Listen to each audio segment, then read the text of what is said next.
Jangan lupa like, comment, and subscribe channel YouTube TVRI Bengkulu dan nyalakan lonceng notifikasinya.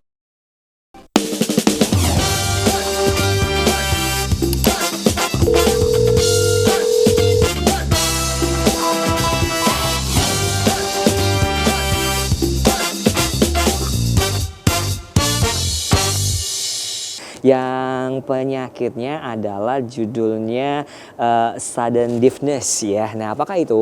Nanti kita akan membahasnya bersama dengan dua orang dokter kita yang telah hadir di studio TVRI Bengkulu. Yang pertama ada Dokter Wenti. Selamat pagi, Dokter. Pagi, Sehat ya? Alhamdulillah. Enggak yang dimaksudkan kan sama penyakitnya kan? Enggak. Enggak ya? Insya Allah enggak ya. Oke, selanjutnya ada Dokter Pusan. Selamat pagi, Dokter Pusan. Halo, pagi. Oke, baik. Sehat juga ya? Oke, baik. Nah, kita akan membahas tentunya tentang salah satu penyakit yaitu sudden deafness atau tuli mendadak gitu ya. Oke, dah penyebabnya ini apa? Nanti kita akan bahas sama-sama. Langsung aja kalau gitu kita akan dengarkan penjelasan dari Dokter Wenti dulu ya. Oke, tentang sudden deafness ini sendiri. Silakan, Dokter. Karena ya kita lihat slide-nya, boleh dibantu. Deafness atau tuli mendadak itu adalah kejadian yang sebenarnya merupakan salah satu kegawat daruratan. Artinya dia penanganannya harus cepat. Kenapa? Kalau dia lama penanggulangannya atau tata laksananya bisa berakibat fatal. Fatalnya apa? Mungkin bisa sampai ke tuli permanen. Oke, tuli mendadak ini muncul disebabkan karena ada satu penyakit yang dialami atau gimana sih, Dokter? Oke, boleh slide satu lagi kayaknya ya pertanyaan ini.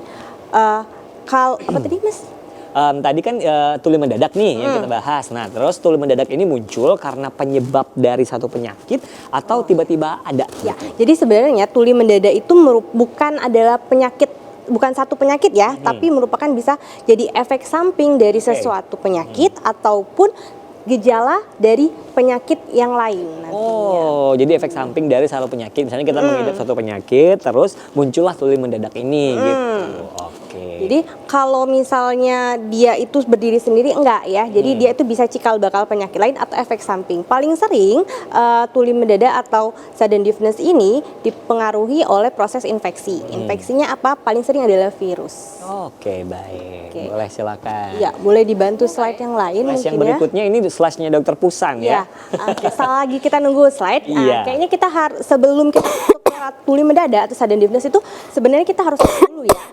Telinga itu bagiannya dari apa aja? Telinga itu kecil ya, kalau kita lihat kan sekecil gini lah ya, segenggam kita ya. Nah, jadi sebenarnya telinga itu ada 3 bagian. Oke, mari kita belajar anatominya ya, Dok, Iya, ya. benar. Sebelum masuk ke penyakitnya atau ke sudden deafness-nya kita harus tahu dulu nih yang normal-normalnya seperti apa ya. Oke. Jadi kalau bagian telinga itu sendiri kan ada 3 tadi ya. Yang pertama adalah telinga bagian luar ya. Oke, ini ya. Iya benar. Telinga bagian luar ya. Ini telinga luar itu melingkupin daun telinga ya, liang telinga adalah ke arah tengah. Kemudian ada namanya tulang-tulang pendengaran. Nah, itu bagian tengah juga ya. Nah, lalu yang telinga dalam itu adalah kalau kita lihat di sini yang kayak siput. Atau kita kenal dengan namanya rumah siput, kalau bahasa medisnya koklea. Nah, untuk telinga dalam sendiri, dia tidak hanya ada rumah siput ternyata, dia juga ada saraf-saraf pendengaran. Jadi nanti saraf pendengaran inilah yang akan meneruskan suara yang kita dengar ke otak kita.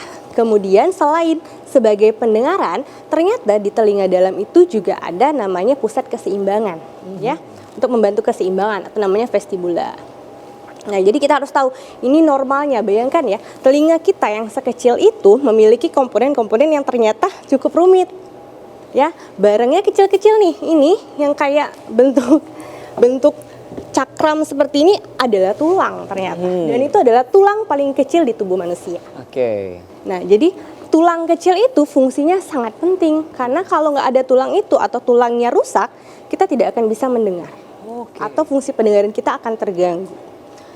Oke, ini kalau bagian dari anatominya ya.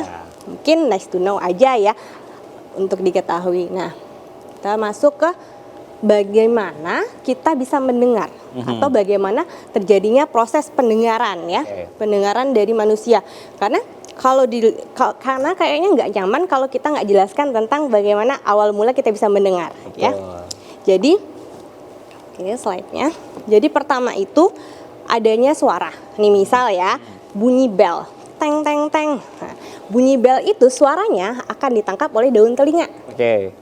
Mungkin saya bisa lihat di gambar nanti ada daun telinga. Nanti daun telinga itu fungsinya menyaring si suara tadi. Kemudian dari suara itu akan masuk ke liang telinga. Iya. Liang telinga yang bagian tengah tadi ya, itu termasuk telinga tengah. Kemudian dari liang telinga ada namanya membran timpani atau gendang telinga. Gendang telinga. Nah, memang bentuknya kayak gendang ya pemirsa, jadi makanya dinamain gendang telinga. Nah iya kayak gini ya, nih ini ada gendang telinga nih. Ya. Nah dari gendang telinga itu ada tulang-tulang ternyata.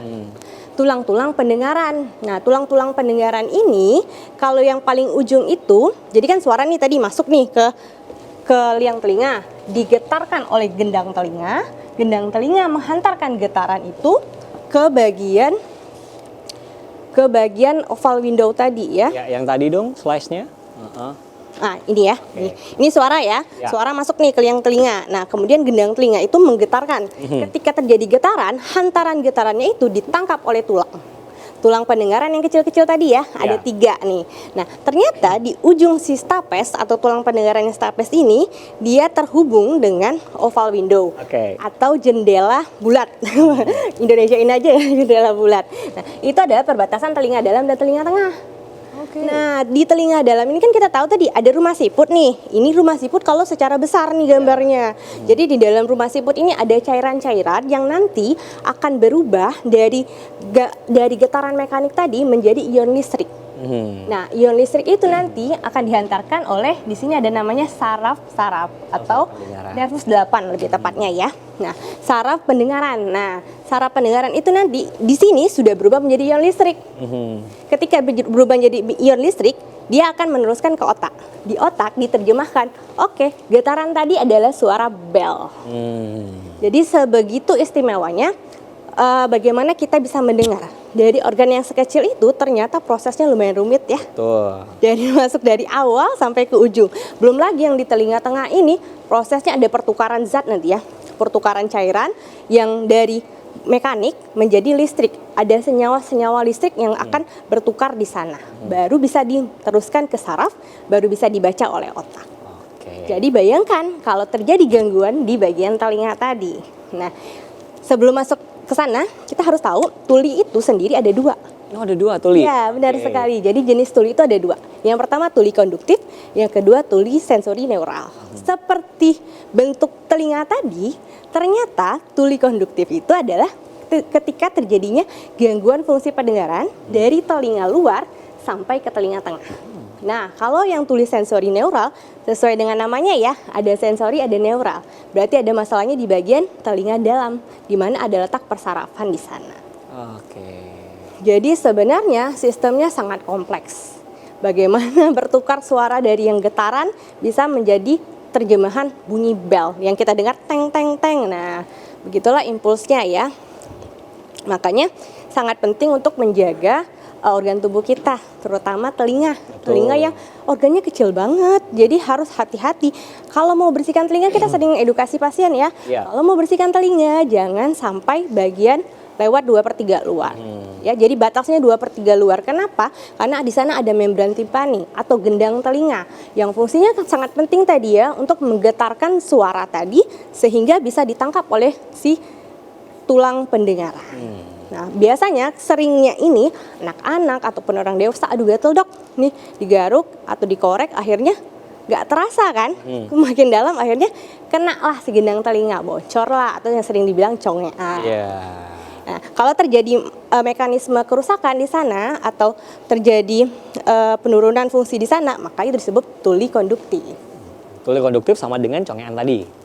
Dia yang salah satunya, salah satu contoh tuli konduktif adalah apabila terjadi penurunan fungsi di bagian telinga luar dan telinga tengah.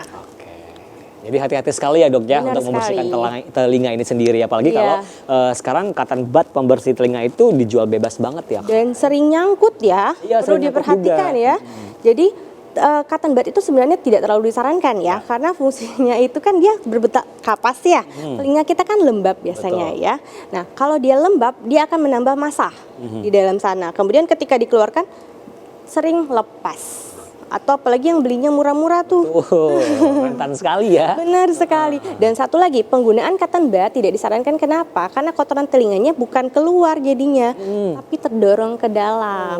Ketika kotoran telinga terdorong ke dalam, dia akan menutupi membran tipani atau gendang telinga tadi.